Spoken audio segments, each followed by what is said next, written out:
जयपुर से बड़ी खबर है। दरअसल हेरिटेज नगर निगम जयपुर में पदभार ग्रहण कार्यक्रम आज होगा। कार्यवाहक महापौर कुसुम यादव का पदभार ग्रहण कार्यक्रम होना है।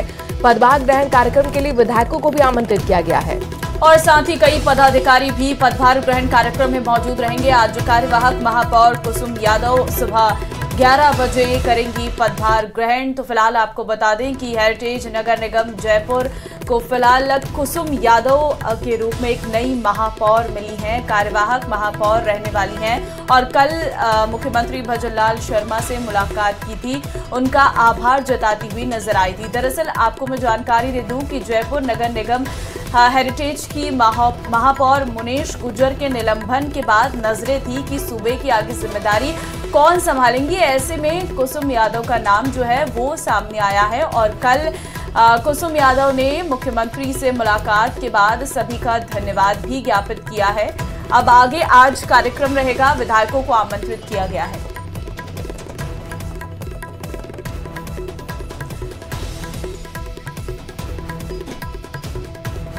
तो फिलहाल कार्यक्रम के लिए विधायकों को आमंत्रित किया गया है। बड़ी खबर से इस वक्त आपको हम रूबरू करवा रहे हैं। दरअसल जयपुर हेरिटेज कार्यवाहक मेयर कुसुम यादव ने सीएम से मुलाकात की है। कुसुम यादव ने सीएमआर में मुख्यमंत्री भजनलाल शर्मा से शिष्टाचार भेंट की है। कार्यवाहक महापौर बनाए जाने पर मुख्यमंत्री और प्रदेश अध्यक्ष का आभार भी जताया है। तो निलंबन की कार्रवाई मुकेश गुर्जर के खिलाफ की गई और इसके बाद अब कार्यवाहक मेयर का पदभार ग्रहण करेंगी कुसुम यादव। आज बकायदा पदभार ग्रहण कार्यक्रम सुबह 11 बजे रखा गया है। जाहिर तौर पर लगातार एक नए चेहरे की तलाश थी कि कौन वो चेहरा होगा जो कार्यवाहक मेयर के रूप में सामने आएगा। कई ऐसे दावेदार थे, कई चेहरे चर्चा में बने हुए थे, लेकिन आखिरकार कुसुम यादव ने बाजी मारी है। ये कहें कि उनके नाम पर सहमति बनी है। कार्यवाहक महापौर के तौर पर आज वो पदभार ग्रहण करती हुई नजर आएंगी। 11 बजे बाकायदा कार्यक्रम का आयोजन होना है।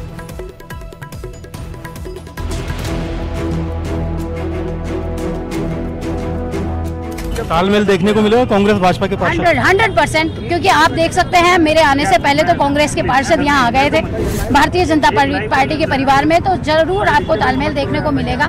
आपकी नीयत साफ हो तो सब कुछ अच्छा हो। नगर निगम हेरिटेज में निर्दलीय पार्षद कुसुम यादव 60 दिन के लिए कार्यवाहक मेयर बन गई हैं, लेकिन सवाल अब भी वही है, क्या नगर निगम हेरिटेज पर कब्जे की जंग लड़ रही कांग्रेस और बीजेपी में संघर्ष विराम हो गया है?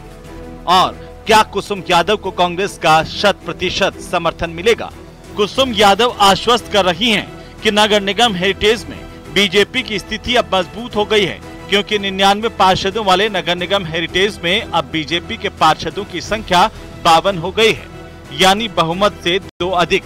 इस संख्या बल में कांग्रेस से बीजेपी में आए 8 पार्षद भी शामिल हैं, जिनके खिलाफ कांग्रेस सख्त अनुशासनात्मक कार्रवाई करने पर विचार कर रही है। 50 का जादुई आंकड़ा भले ही बीजेपी के पास हो, लेकिन प्रदेश कांग्रेस के दिग्गज नेता प्रताप सिंह खाचरियावास भजनलाल सरकार को अपनी पार्टी के संख्या बल के मुताबिक कांग्रेस के किसी पार्षद को मेयर बनाने की मांग करते नजर आ रहे हैं।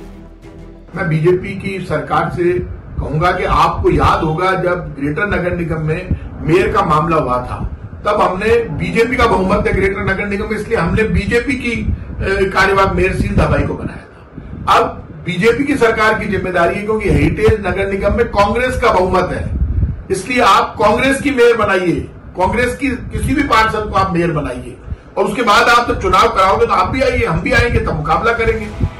आपको बता दें कि पार्षद चुनाव के वक्त बीजेपी ने कुसुम यादव को टिकट नहीं दिया था। कुसुम ने बागी होकर निर्दलीय चुनाव लड़ा, पार्षद बनी। चुनाव जीतने के बाद कुसुम ने बीजेपी को समर्थन दिया था। बीजेपी ने उन्हें मेयर पद का उम्मीदवार भी बनाया था। साथ ही आपको ये भी बताते चले कि कांग्रेस के 8 पार्षदों ने 21 सितंबर को बीजेपी प्रदेशाध्यक्ष मदन राठौड़ से मुलाकात की थी और मदन राठौड़ और यूडीएच मंत्री जाबर सिंह खर्रा को बिना शर्त बीजेपी ज्वाइन करने का समर्थन पत्र दिया था।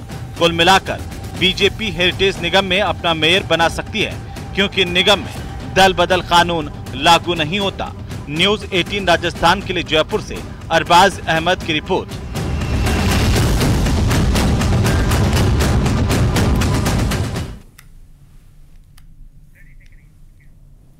चलिए खबरों में आगे बढ़ते हैं और रुक करते हैं अगली खबर का। सीकर से बड़ी खबर है, उपराष्ट्रपति जगदीप धनखड़ आज शेखावटी आएंगे और शेखावटी विश्वविद्यालय में खास तौर पर कार्यक्रम रखा गया है। पंडित दीनदयाल उपाध्याय की प्रतिमा का अनावरण करेंगे और राज्यपाल हरिभाऊ बागड़े भी इस दौरान सीकर आएंगे। उप मुख्यमंत्री प्रेमचंद बैरवा भी कार्यक्रम में मौजूद रहने वाले हैं। तो सीकर से ये बड़ी जानकारी आपको दे रहे हैं, जहां पर उपराष्ट्रपति जगदीप धनखड़ आज आएंगे शेखावाटी विश्वविद्यालय, पंडित दीनदयाल उपाध्याय की प्रतिमा का अनावरण करेंगे।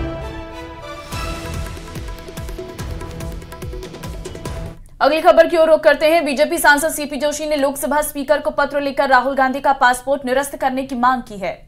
इसके साथ साथ उन्होंने राहुल गांधी से नेता विपक्ष पद से इस्तीफा भी मांगा। बीजेपी नेता ने कहा कि कांग्रेस नेता के आधारहीन और देश की छवि को धूमिल करने वाले बयान अभिव्यक्ति के आजादी के दायरे में नहीं आते।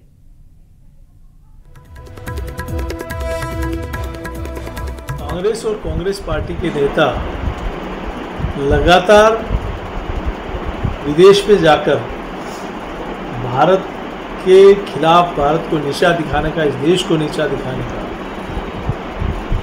जिस प्रकार से वक्तव्य दे के आते हैं, कभी इस देश की सेना के ऊपर उंगली उठाई जाती है, कभी सनातन धर्म के ऊपर उंगली उठाई जाती है, कभी इस देश के उद्योगपतियों पर उंगली उठाई जाती है, कभी धर्म और पंथ के आधार पर कहीं के इस प्रकार के बयान दिए जाते हैं ताकि देश में वैमनस्य बढ़े, देश कैसे टूटे। क्योंकि इनके पुरखों ने यही काम किया था कि प्रधानमंत्री बनने के लिए भारत माता के टुकड़े करा दिए, इस देश में दंगे कराए गए। अब सत्ता के लालच में कहीं के राष्ट्र विरोधी ताकतों के हाथों में खेलकर इस देश को नीचा दिखाने का काम राहुल गांधी जी कर रहे हैं। तो मैं सीपी जोशी एक सांसद होने के नाते नहीं, एक देश का नागरिक होने के नाते ये कह रहा हूँ कि ऐसे व्यक्ति का पासपोर्ट जब्त होना चाहिए जो माँ भारती को, इस भारत के खिलाफ कोई दुनिया में जाकर इस देश को नीचा दिखाने का काम करते हैं। ऐसे व्यक्ति का पासपोर्ट जब्त होना चाहिए। और अब बात रेलवे के नए सुरक्षा कवच की। रेल मंत्री अश्विनी वैष्णव ने सवाई माधोपुर में ऑटोमेटिक ट्रेन प्रोटेक्शन सिस्टम कवच 4.0 का उद्घाटन कर व्यवस्थाओं का जायजा लिया है। रेल मंत्री अश्विनी वैष्णव ने सवाई माधोपुर से कोटा रेलवे स्टेशन के मध्य स्वदेशी रेलवे सुरक्षा प्रणाली कवच 4.0 के मॉडल को बारीकी से देखा। रेलवे को सुरक्षित करने को लेकर रेलवे मंत्रालय द्वारा लगातार नई नई तकनीकों से रेलवे को लैस किया जा रहा है।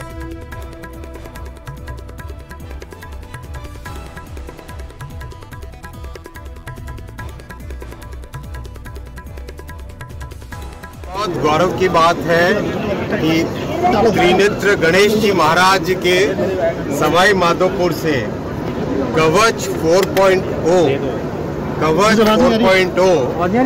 भारत में पहली बार सवाई माधोपुर से चालू हुआ है और आगामी महीनों में, आगामी वर्षों में करीब 10,000 लोगों के ऊपर कवच लगाने का काम होगा और 9,000 किलोमीटर, अभी 3,000 किलोमीटर का काम चल रहा है जिसमें से ये भी काम है, और 9,000 किलोमीटर और एडिशनल कवच का काम चालू होगा।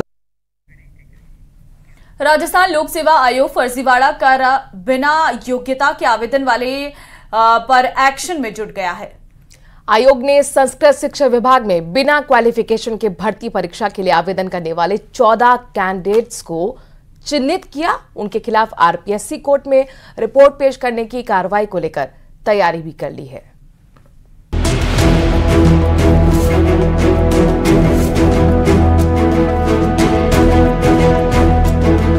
परीक्षा में फर्जीवाड़ा करने वालों पर एक्शन की तैयारी।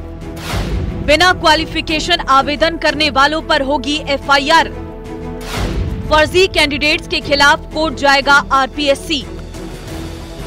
अलग अलग परीक्षाओं में पेपर लीक और फर्जीवाड़े के आरोपों से घिरा राजस्थान लोक सेवा आयोग अब अपनी छवि सुधारने की कोशिश में लगा है। अब आयोग ऐसे अभ्यर्थियों पर एक्शन की तैयारी कर रहा जो बिना योग्यता के आवेदन करते हैं।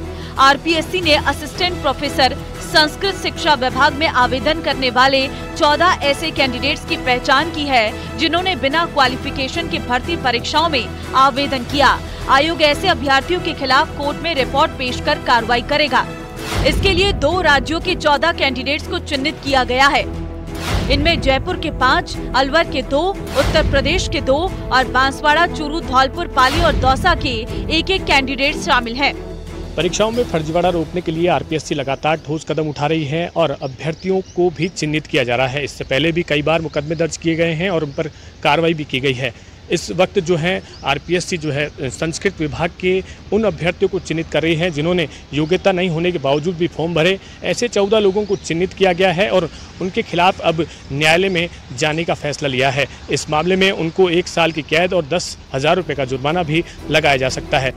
हाल ही में आयोजित हुई संस्कृत विभाग की असिस्टेंट प्रोफेसर भर्ती परीक्षा में 14 ऐसे अभ्यर्थी हैं जिन्होंने अलग अलग सब्जेक्ट के आवेदन किए, लेकिन उनके पास उसकी योग्यता नहीं थी। आरोपियों को बुलाकर पूछताछ करने पर कई चौंकाने वाले खुलासे हुए हैं।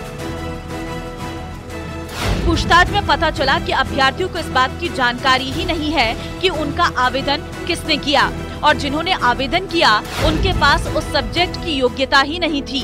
आरोपी अभ्यर्थियों के खिलाफ भारतीय न्याय संहिता की धारा 217 के तहत कार्रवाई की जाएगी। साथ ही परीक्षाओं से डिबार करने कार्रवाई भी शुरू कर दी गई है। इनके मोबाइल पे इसका OTP भी जाता है जब ये फॉर्म भरते हैं और कई बार जब हमने इनको बुला के पूछा तो इस तरीके के अभ्यर्थी है कि जिनको यही पता नहीं कि उनका फॉर्म किसने भरा।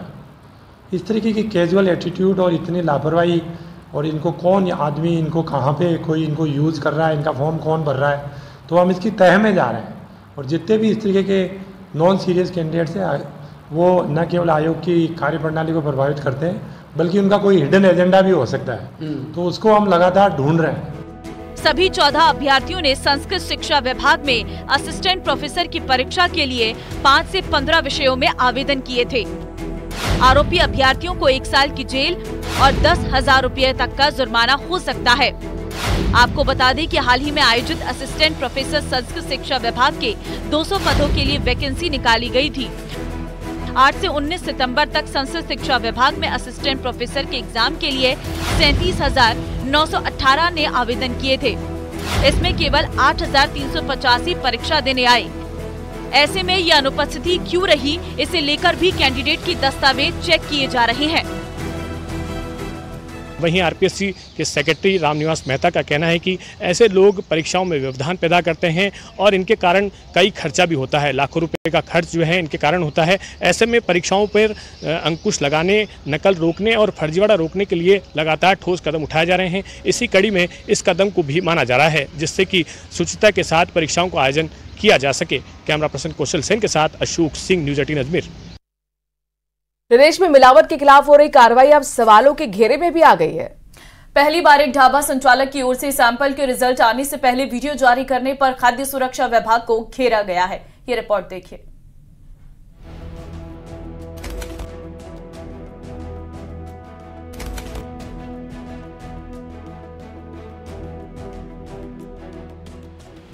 खाद्य सुरक्षा की ओर से शुद्ध आहार मिलावट पर वार अभियान के तहत पिछले 6 महीनों से ताबड़तोड़ कार्रवाइयां की जा रही हैं।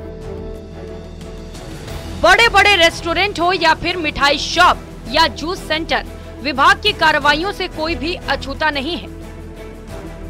खास बात यह है कि निरीक्षण या फिर छापे के लिए गए सैंपल के रिजल्ट आने से पहले ही हो रही बदनामी से व्यापारियों में दहशत का माहौल है।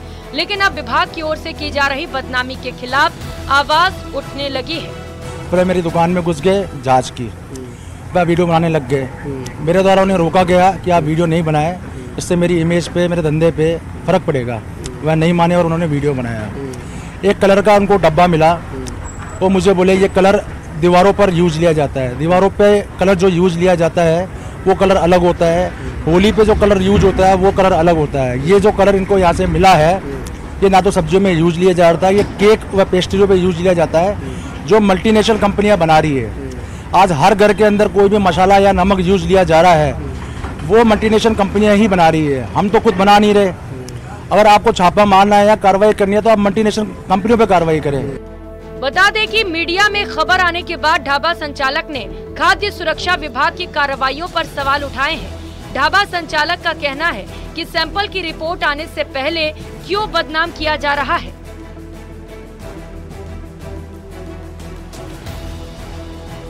और संपूर्ण आम व्यापारी इस कार्रवाई के विरोध में है कि आम आदमी को धंधा नहीं करने दिया जा रहा है, वो छोटे मोटे व्यापारियों पर शिकंजा कसा जा रहा है, जबकि जो मल्टीनेशनल कंपनियां इसको बना रही है मसालों को, उनके ऊपर कोई भी कार्रवाई नहीं की जा रही है। हम माल परचेज करते हैं, उसी को यूज लेते हैं, किसी प्रकार की कोई गंदगी मेरे यहाँ पर नहीं मिली।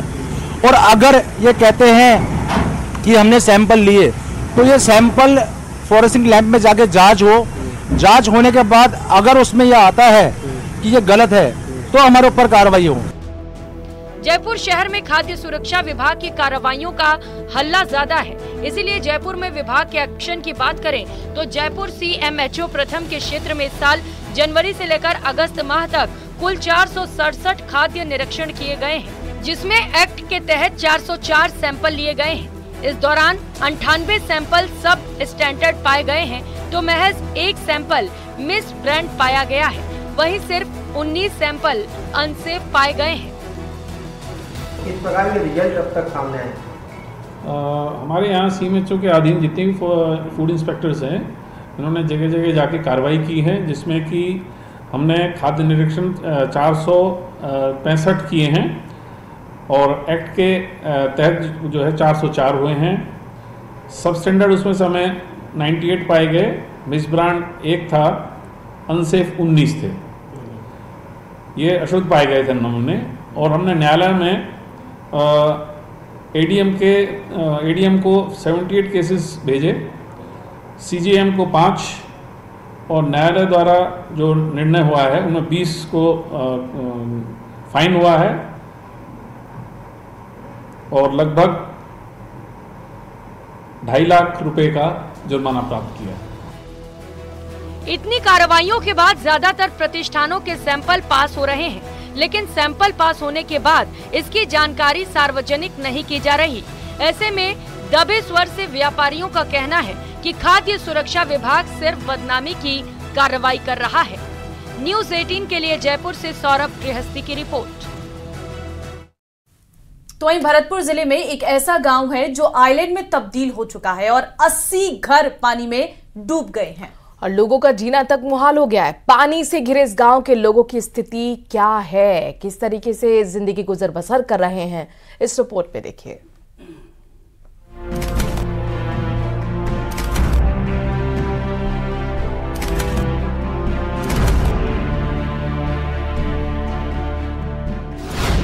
बारिश से हाहाकार, डूबे घर बार, आफत बेहिसाब, भरतपुर में जल सैलाब।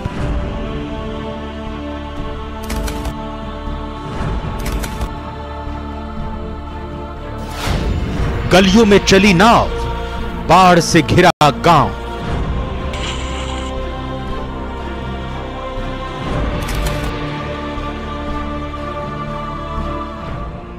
भरतपुर जिले में बांध के बीचों बीच बसा यह गांव कपरौली है, जो आज एक आइलैंड में तब्दील हो चुका है। गांव में लगभग 80 घर हैं, जो अब अजान बांध के पानी से चारों ओर से घिरे हुए हैं। ऐसे में अब इस गांव के लोगों के लिए शहर की मुख्य सड़क तक पहुंचने का एकमात्र रास्ता नाव ही है, जो अब इनके जीवन का एक अहम हिस्सा बन चुकी है। आलम यह है कि अब कपरौली के लोगों को अपनी दैनिक जरूरतों का सामान लाने के लिए भी नाव का सहारा लेना पड़ता है। और हमारे देश को 77 साल हो गई आजाद हुए, हम आज भी मतलब इस विकास से बहुत तगड़े वंचित हैं। और हमारी इतनी स्थिति है, कोई बीमार हो जाए या कोई और समस्या हो जाए तो हम मतलब जा नहीं सकते, पानी से चारों तरफ से घिरे हुए। और हमारे लिए सरकार इतना करे कि सड़क बनवाई जाए सबसे पहले तो, जिससे हम आना जाना हो, कोई भी हारी तकलीफ हो तो हम जा सकते हैं। आधी रात पे कोई बड़ा बूढ़ा पर मतलब बीमार हो जाता है तो हम नाव से ही मिलती है, नाव से ही ले जाते हैं, पर नाव भी अब की बार टाइम पे नहीं मिली। ये गांव जिला मुख्यालय से महज 15 किलोमीटर दूर है, लेकिन यहाँ के लोगों को करीब 2 किलोमीटर नाव से सफर करना पड़ता है। इससे पहले साल 1996 में गांव के ऐसे हालात बने थे। तब प्रशासन ने ग्रामीणों को बड़ी बड़ी नाव दी थी। हालांकि इस बार प्रशासन की तरफ से सिर्फ 2 छोटी नावों की व्यवस्था की गई है, जिससे एक बार में ज्यादा लोग सफर नहीं कर पाते हैं। भरतपुर से न्यूज़ 18 के लिए दीपक पुरी की रिपोर्ट।